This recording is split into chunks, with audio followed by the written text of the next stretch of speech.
हरि ओम. मी सौ शुभदा शरद काणे. आजपासून आपण श्रीमद देवी भागवतावरती चर्चा करणार आहोत. हे श्रीमद देवी भागवत काय आहे, कोणी लिहिलेलं आहे, याविषयी आपण आज बोलणार आहोत. सर्व मंगल मांगल्ये शिवे सर्वार्थ साधिके शरण्ये त्र्यंबके गौरी नारायणी नमोस्तुते. नारायणं नमस्कृत्य नरं चैव नरोत्तमं देवीं सरस्वतीं व्यासं ततो जयमुदीरयेत्. पुराण संख्या आपल्याकडे एकूण 18 मुख्य पुराण आहेत. ही 18 पुराणे लिहिण्याचा मान श्री महर्षी वेदव्यासांकडे जातो. 18 पुराणात श्रीमद भागवताचा प्रथम क्रमांक लागतो. श्रीमद भागवत हा शिरपेचा मानाचा तोरा आहे. तसेच श्रीमद देवी भागवताचे स्थान तितकेच महत्वाचे. प्राचीन काळापासून शाक्त भक्त या पुराणाला शाक्त भागवत किंवा देवी भागवत आणि महाभागवत पुराणाला वैष्णव भक्त वैष्णव भागवत किंवा श्रीमद भागवत पुराण म्हणत असत. तत्वदृष्ट्या चिंतन केल्यास दोन्ही भागवत मिळून एक महापुराण आहे. पण जसे अंगाचे वामांग आणि दक्षिणांग मिळून एक अंग पूर्ण होते, तद्वतच ही दोन्ही भागवत एकाच परमात्म्याची वाम व दक्षिण अंगी मिळून पूरक आहेत. दोन्ही पुराणात परात्पर तत्व कळण्यासाठी विविध लीला, क्रीडा, कथा, नामरूपे, गुण, ऐश्वर्य, महिमा यांचे वर्णन आहे. दोन्ही पुराणांचे लक्ष एकच आहे, ते म्हणजे परमात्म्याशी जीवाचा एकात्मक संबंध जोडणे. मनुष्य जीवनाचे मुख्य उद्दिष्ट मोक्षप्राप्ती, यासाठी करावयाचे प्रयत्न म्हणून हे 5वे पुराण म्हणजे श्रीमद देवी भागवत होय. भारतीय आर्य धर्मदर्शनाचे वैशिष्ट्य हे आहे की सच्चिदानंद परात्पर ब्रह्माची मातृरूपात उपासना केली जाते. ही उपासना काल्पनिक नाही, तर सच्चिदानंदमय परात्पर तत्व स्वयंभू स्वयं मातृरूपात प्रकट झाले. एकातून दुसरे निर्माण झाले. दोन्ही समसमान, एका नाण्याच्या 2 बाजू, दोन्हीही तितक्याच महत्वाच्या.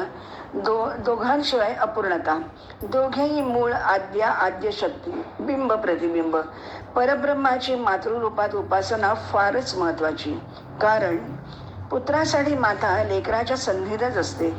ते कोणीच वेगळे करू शकत नाही. कारण निसर्गताच उपजत स्वयंभू असणारे प्रेम, ममता, माया, वात्सल्य सहजच लेकराला मिळते. कुपुत्रो जायेत क्वचिदपि कुमाता न भवती. मुलगा कितीही दुराचारी, दुर्वर्तनी असला तरी माताच आपल्या मायेची फुंकर घालून त्याला जोजावते, सांभाळते, अनेक परीने प्रयत्न करून त्याला मार्गावर आणते. माता कधीच वाईट असू शकत नाही. वाघ, सिंह ही श्वापदेच, परंतु वाघीण, सिंहीण आपल्या छावांना खात नाहीतच, त्यांचा उत्तम सांभाळ करतात. समस्त दुःखनाश, पीडा, कामनापूर्ती, मोक्ष, सिद्धी, यश, परम, वैराग्य आणि तत्वज्ञानाचा उदय, भक्तिरसात संपूर्ण नाव घालून लेकराला शुद्ध पवित्र सच्चिदानंद रूप देण्याचा प्रयत्न केवळ आणि केवळ मातेच्या उपासनेने, आराधनेने सहज प्राप्त होतो, यात शंकाच नाही. या देवी भागवतात विविध कथा, प्रसंग, देवी महात्म्य, आराधना, पूजन, व्रत, वैकल्य, नेम, जप, पाठविधी, ध्यान, मंत्र, ईश्वरीय दर्शन, साक्षात्कार, पराशक्तीचे स्वरूप, तत्व, महिमा सांगितला आहे. अनेक स्तोत्र, यंत्र, पारायण पद्धती, गायत्री मंत्र, देवतांचे प्रकटीकरण, त्रिगुणात्मक शक्तीचा ऋषी, मुनी, देव, गंधर्व, यक्ष, किन्नर, सूर, असुर, मानवजात यावर होणारा परिणाम, त्यांच्या अनुषंगाने सृष्टदुष्ट प्रवृत्तींचा संग्राम, सत्याचा विजय, दुष्टाला कठोर शिक्षा, पण त्याला सुधारण्यासाठी दिलेला भाव. माता लेकराला दूर करूच शकत नाही. हर प्रकारे त्याला सुधारण्याचा प्रयत्न करते. या ग्रंथाच्या श्रवणपठणाने भक्ताला परमशांती लाभल्याने भयप्रद भवरोग संसार यातून त्याला मुक्ती मिळते. हा ग्रंथ म्हणजे साक्षात माता भगवतीचा, भुवनेश्वरीचा वास, तिचा सहवास निकटतेने अनुभवता येतो. आपल्या आचार, विचार, उच्चारात आमूलाग्र बदल घडतो आणि मी म्हणजेच ब्रह्म, परमात्मा हा साक्षात्कार घडतो. असा उत्तम आध्यात्मिक प्रवास ही या ग्रंथाची फलश्रुती. ग्रंथाची व्याप्ती अशी आहे की श्रीमद देवी भागवत याचा नंबर 5वा लागतो पुराणांमध्ये. तर याला 12 स्कंध, 318 अध्याय आहेत आणि 18,000 श्लोक यांनी हे परिपूर्ण आहे. संस्कृत ओघवती भाषा आहे. सदैकत्वन भेदोस्ती सर्वथैव ममास्यच योसो सहाहमहम यासो भेदोस्ती मतिविभ्रमात. अशा प्रकारे तिने सांगितलेलं आहे की लोकांना असं वाटतं की मी आणि परब्रह्म परमात्मा वेगळेच आहोत, परंतु आम्ही दोघं एकच आहोत.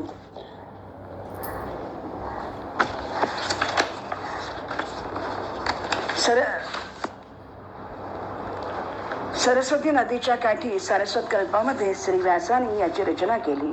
मी आणि ब्रह्म एकच आहोत. माझ्यात आणि ब्रह्मात काडी मात्र फरक नाही. तो म्हणजे मी आणि मी म्हणजे ब्रह्म. मनुष्याने अज्ञानाने भ्रम निर्माण केला आहे. परब्रह्म आणि पराशक्ती अनादी काळापासून एक रूपच आहेत. परमात्म्यात एकटे राहण्याला कंटाळा आल्याने त्याच्या वामांगातून माया प्रकट झाली व संसाराचा खेळ दोघंही मिळून मांडू लागली. शिवशक्ती प्रकृती पुरुष हे अतूट आहे हे जाणून घेतल्याने मनुष्य दोषमुक्त होतो. हे ज्ञान मुक्तीचे अचूक साधन आहे. या त्रिगुणात्मक संसाराचे रहस्य ज्याला कळले तो मुक्तच आहे, यात शंकाच नाही. श्री माता भगवती परमेश्वरीचे भुवनेश्वरीच आहे. 14 भुवने सत्ता तिची कौतुक करी बाळाचे. मंगल मंगल मंगल मंगल नाम असे मातेचे. त्रैलोक्य सुंदरी माहेश्वरी जर हिच्याच रूपाचे ध्यान केले तर मायेचा पडदा आपोआप दूर सरेल व आपल्या लेकराला परमात्म स्वरूप प्रदान करेल. अनाहताचे हल्लरुगासी ज्ञानेश्वरीमध्ये म्हटलंय.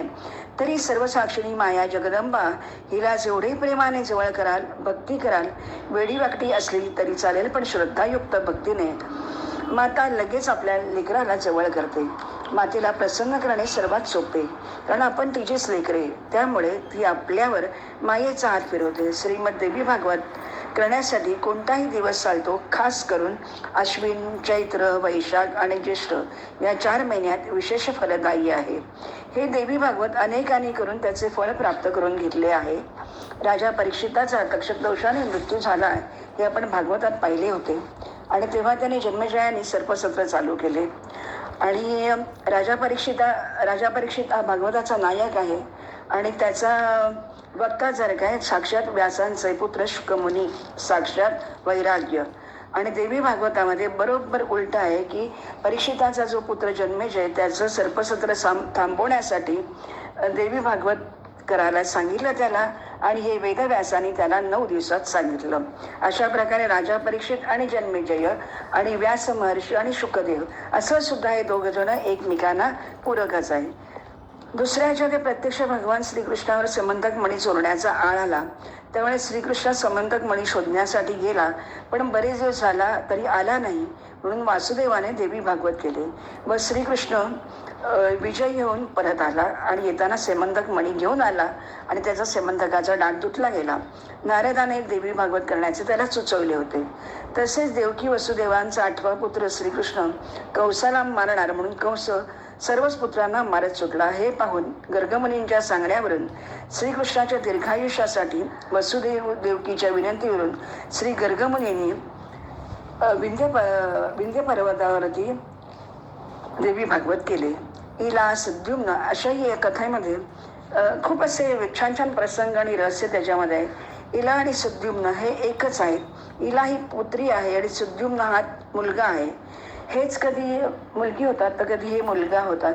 वसिष्ठांच्या आज्ञेने देवी भागवत केल्यावर सद्युम्न मग कायमचा पुरुष झाला. या आणि अशा प्रकारची अनेक आख्यानं, विस्मयकारक प्रसंग प्रत्यक्ष देवी भगवती आपल्या मुखाने सांगते. भगवतीच्या मुखातून निघालेला अर्धा श्लोक म्हणजेच सर्वं खल्विदमेवाहम नान्यदस्ति सनातनम. या अर्ध्या श्लोकाने या देवी भागवताची रचना झाली. ब्रह्मा, विष्णू, महेश यांना जन्म देणारी भुवनेश्वरी हिच्याच सत्तेने विश्वाचा डोलारा चालतो.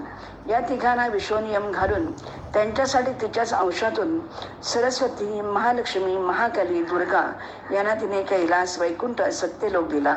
सृजन, उत्पत्ती, लय आणि अशी कामे या 3 जोड्या करतात. परमात्म्याची आदिशक्ती परमशक्ती म्हणजे जगदंबा माता.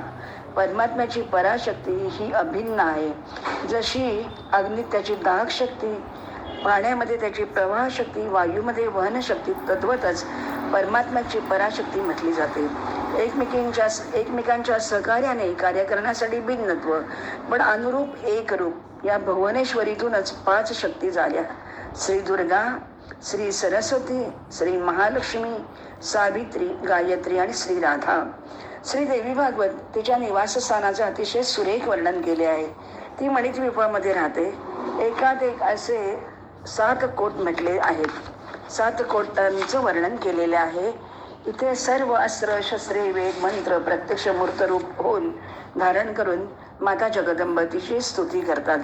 सर्वप्रथम ब्रह्मदेवाने तिच्या अर्ध्या श्लोकाचे 100 कोटी श्लोक लिहिले. वेदव्यासाने ते शुकदेवांना शिकवण्यासाठी साररूप 18,000 श्लोक लिहिले, जे 12 स्कंदात पृथ्वीवर गायले जातात.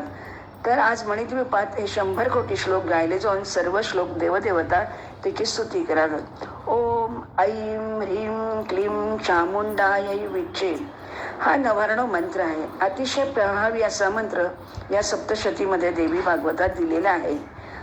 ऐं ह्रीं क्लीं म्हणजेच ऐं हे सरस्वती बीज आहे, ह्रीं भुवनेश्वरी बीज, क्लीं काम बीज, चामुंडाये विचे कल्पवृक्षा समान आहे. त्याचबरोबर गायत्री मंत्र सच्चिदानंद रूपा गायत्री प्रतिपादिताम नमामि ह्रींमयीं देवी धियो यो न प्रचोदयात. तसेच ओम ह्रीं ब्रह्म माया ओम आणि ह्रीं ही 2 मुख्य बीज मंत्रे आहेत. देवी भागवत कथाप्रसंग अनेक आहेत, पण रहस्यमय हे भागवत आहे. जशी आपण साधना करू तशी माता आपल्या लेकराला आणखी शहाणे सुरते करते. पहिल्यांदा ती सर्वांच्या कामवासना शमवते, संसारी प्रापंचिक यातून भक्त साधक होतो व तिच्या भजनी लागतो. ती अमोल अशी दैवी रत्न त्याच्या झोळीमध्ये टाकते व त्याचा हात धरून त्याला परमात्म्यात विलीन करते. पण साधक निष्ठावंत सात्विक हवा बरं का.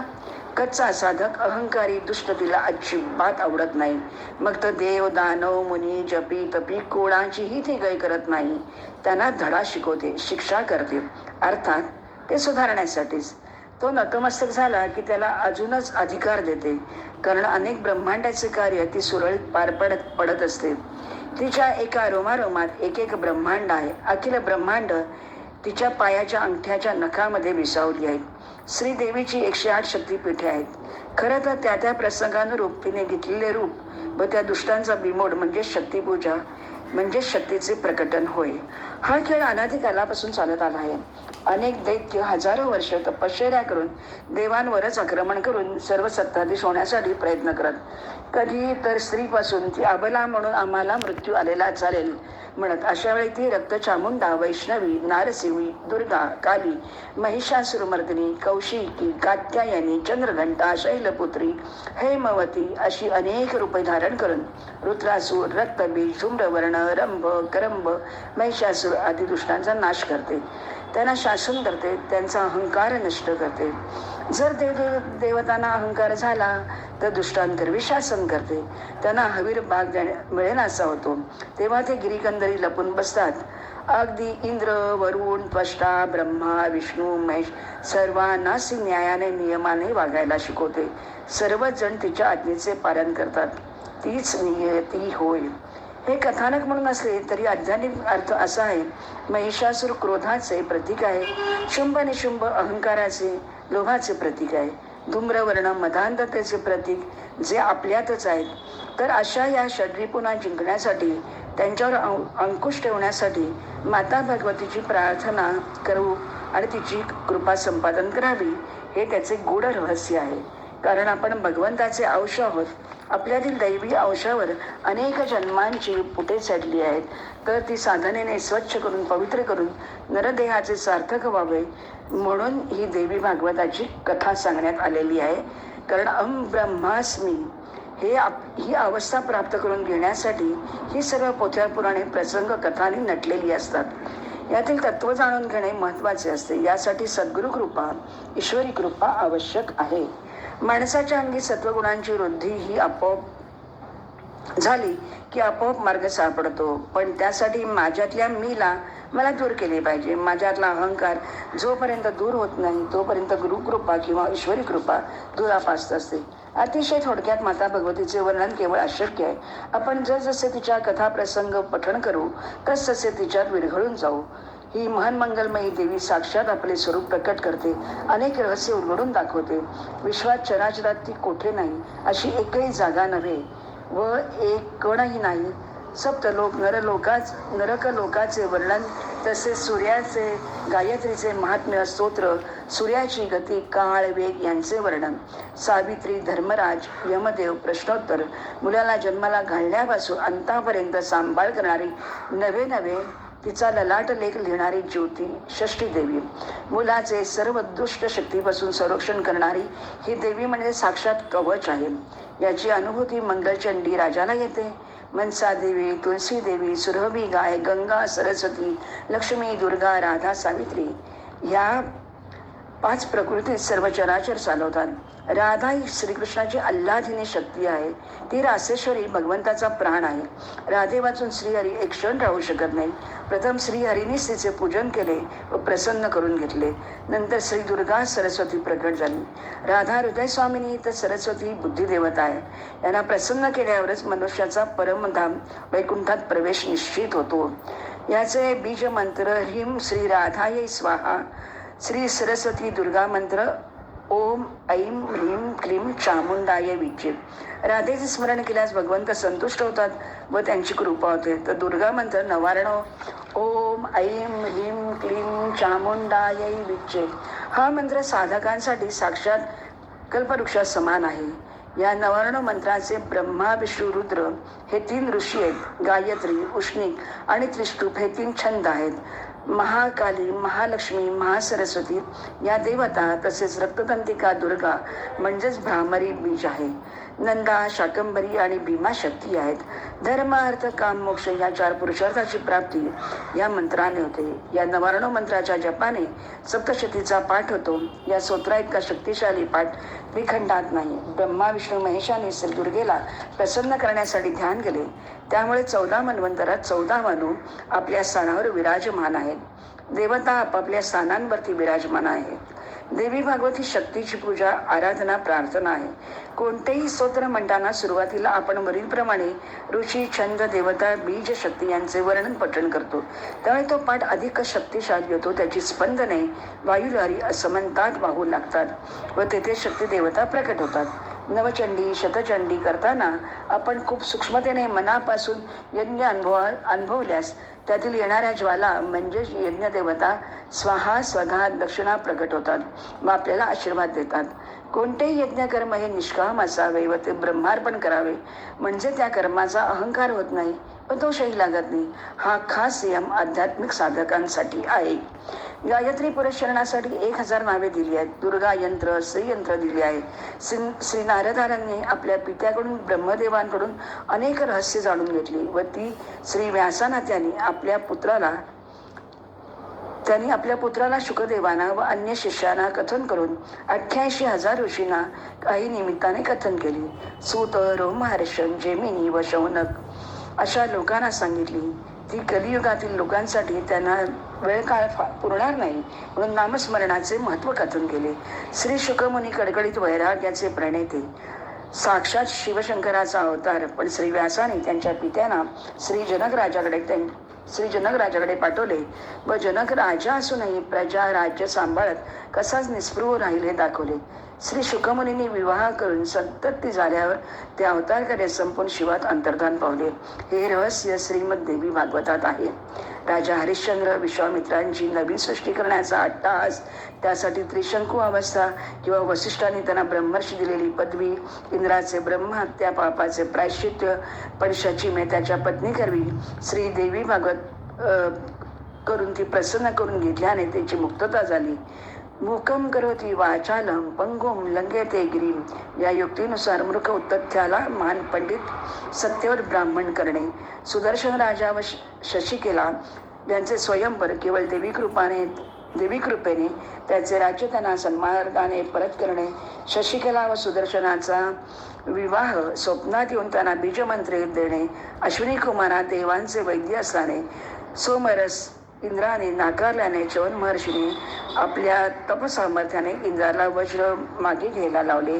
देवी कृपा तसेच नारदाला संसाराची इच्छा झाल्याने त्याच्यावर कृपा करण्यासाठी त्याला वानरूप प्रदान केले व शेवटी संसार नको म्हणून त्याला झालेली उपरती. तसेच साक्षात लक्ष्मीला शाप देऊन विष्णू पृथ्वीवर घोडीचे रूप घ्यायला लावतात.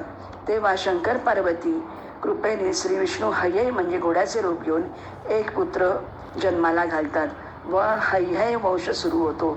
रुद्रासुराला मारण्यासाठी इंद्राला सुचवलेला उपाय म्हणजे रुद्रासूर अवध्य आहे म्हणून देवी त्याला सांगते, समुद्रावरील फेस हा अस्त्र शस्त्र नाही, त्यामुळे तुझ्या वज्रात मी फेसाच्या रूपाने त्याला ठार करेन असे आश्वासन देते व रुद्रासुराचा मृत्यू घडवून आणते.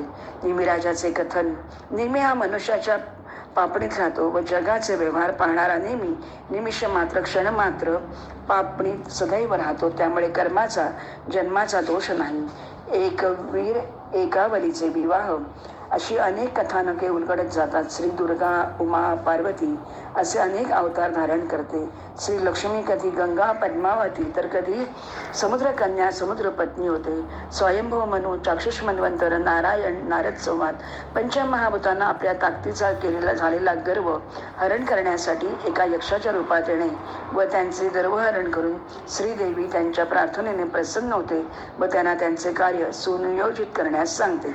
असे देवी भागवत तहान लागलेल्याला आपल्या प्रेमपात्रात जल देऊन त्याला संतुष्ट करते, पवित्र करते. देवीच साक्षात प्रलय घडवून आणते. तेव्हा सृष्टी निर्मिती करायची असते तेव्हा परमात्म्यापासून अलग होते. ही आदिशक्ती भगवती जगदंबा, आदी माया, ह्रीम बीज व ब्रह्म म्हणजे ऐम हे दोन्ही साक्षात भगवतीचे बीज मंत्र आहेत. ओम आणि ह्रीम हे दोन्ही एकत्र आल्यास संपूर्ण ब्रह्मांडाची निर्मिती होते. त्याचाच एक भाग म्हणजे सच्चिदानंद ब्रह्म आणि दुसऱ्या भागाला माया प्रकृती म्हणतात. ही माया म्हणजेच पराशक्ती. संपूर्ण सृष्टीवर हिची सत्ता चालते. ही माझी मायाच साम्यावस्थात्मिका आहे. प्रलय काळात संपूर्ण ब्रह्मांड हिच्यात लीन होतात आणि समस्त प्राण्यांची कर्मवासना प्रारब्धी अव्यक्त रूपिणी माया पुन्हा प्रकट होते. जी अंतर्मुखी तिला माया किंवा योगमाया म्हणतात, तर जी बहिर्मुखी आहे तिला तमस अविद्या म्हणतात. तमोरूपिणी या बहिर्मुखी मायेपासून जगाची उत्पत्ती करते. सृष्टीच्या सुरुवातीला हीच रजगुणाने ब्रह्मा, सत्वगुणी विष्णू व तमोगुणाने शंकर, रुद्र अशा नावाने प्रसिद्ध आहे. म्हणून स्थूल देहवाले तिला ब्रह्मा, सूक्ष्म देहवाले तिला विष्णू व कारण देहवाले तिला रुद्र म्हणतात. या तिघांचे चौथे रूप म्हणजेच सर्वांतर्यामी सम्यक श्रीदेवी जगदंबा, भुवनेश्वरी, आदिशक्ती, आदी माया होय. परब्रह्म स्वरूप म्हणजेच निर्गुण निराकार माया रहित व सगुण साकार सृष्टी म्हणजे मायेचे रूप. या दोन्ही शक्तींची माझ्यापासून माझ्या स्थालावर या विश्वातील हालचाली होतात. मी कठपुतळीप्रमाणे सर्वांना नाचवते. अनुग्रह झाल्यास कृपाप्रसाद, अवकृपा झाल्यास शासन करते. अशी सर्वसक्षणी माझी माता भगवती, हिच्या कृपेने आपण श्रीमद देवी भागवताचे एक एक अंक उलगडत जाऊ. हरिओम तत्सत. या देवी सर्वभूतेषु मातृरूपेण संस्थिता. नमस्तस्यै नमस्तस्यै नमस्तस्यै नमो नमः. हरिओम तत्सत.